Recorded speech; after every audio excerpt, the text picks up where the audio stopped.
Film biasanya berisi kisah fiktif yang ditulis sedemikian rupa untuk menarik minat penonton. Terkadang film tidak realistis dalam kehidupan. Namun apa jadinya jika film-film ini justru diangkat dari kisah nyata yang mengerikan? Inilah dia kasus kriminal dari Korea Selatan yang kisahnya diangkat menjadi sebuah film maupun drama. Kasus kriminal Lee Chun-jae yang diangkat dalam drama berjudul Through the Darkness dan film Memories of Murder. Lee Chun-jae lahir di Haseong pada tanggal 31 Januari 1963. Lee Chun-jae dikenal juga sebagai pemberantai Haseong. Menurut beberapa sumber, Lee Chun-jae menjadi pemberantai karena pengalaman traumatis yang ia alami sejak kecil. Ia mendapatkan trauma setelah saudari perempuannya tenggelam dan tewas. Ia juga mengaku diserang secara seksual oleh kakaknya. Namun pengakuan Lee Chun-jae belum dapat diketahui kebenarannya. Kasus ini menjadi sangat terkenal di Korea Selatan karena menjadi rangkaian pembunuhan pertama yang sulit untuk diidentifikasi. Polisi yang terlibat menghabiskan 2 juta hari kerja dan 21.280 orang dianggap sebagai tersangka.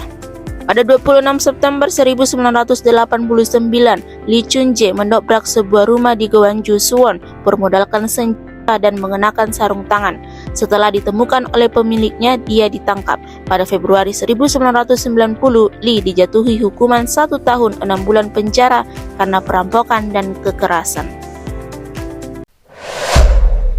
Pada 2004, Korea Selatan diguncang oleh kejahatan mengerikan yang dilakukan oleh Yo Yeon-chul yang dijuluki The Raincoat Killer.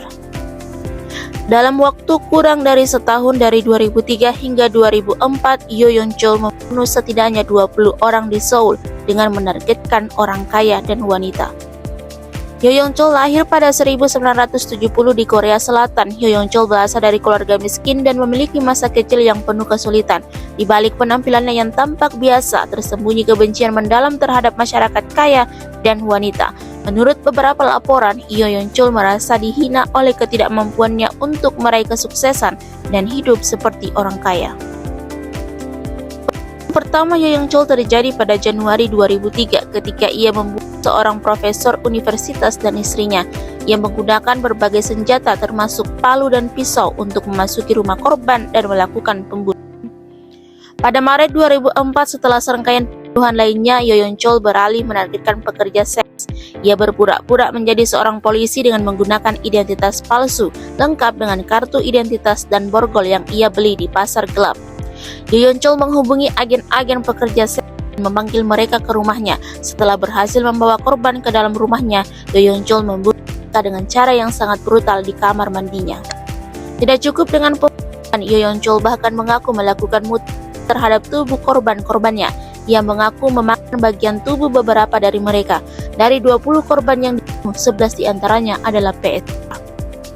Kisah Yo Yeon-chul menginspirasi berbagai karya seni termasuk film The Chaser dan serial dokumenter Netflix berjudul The Raincoat Killer, Chasing a Predator in Korea. Kisah nyata ini diangkat dalam drama Through the Darkness. Guna melancarkan aksinya, Jung Dong-ju rutin melakukan latihan lari 10 km setiap 2 hari sekali agar kekuatan tubuhnya bertambah dan larinya menjadi cepat. Ia bahkan membuang sol sepatu yang digunakannya untuk membunuh agar tak mudah terlacak dan tertangkap.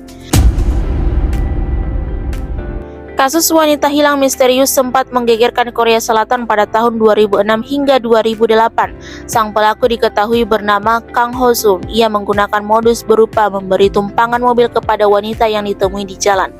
Wajah tampan dan polos yang dimiliki oleh Kang Ho-sung menjadi alasan para wanita percaya bahwa dia adalah pria yang baik. Ia juga meletakkan boneka beruang besar serta foto bersama anjingnya di dalam mobil.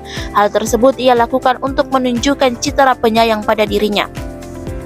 Dalam perjalanan aksinya, Kang Ho-sung memperkosa semua korbannya terlebih dahulu sebelum kemudian membunuh mereka dengan cara dicekik. Ia kemudian berhasil ditangkap karena diketahui menggunakan kartu kredit korban terakhirnya setelah membunuh 8 wanita. Itulah dia serangkaian kasus kriminal dari Korea Selatan yang kisahnya diangkat menjadi sebuah film maupun drama. Terima kasih sudah menonton video ini. Jangan lupa klik tombol subscribe.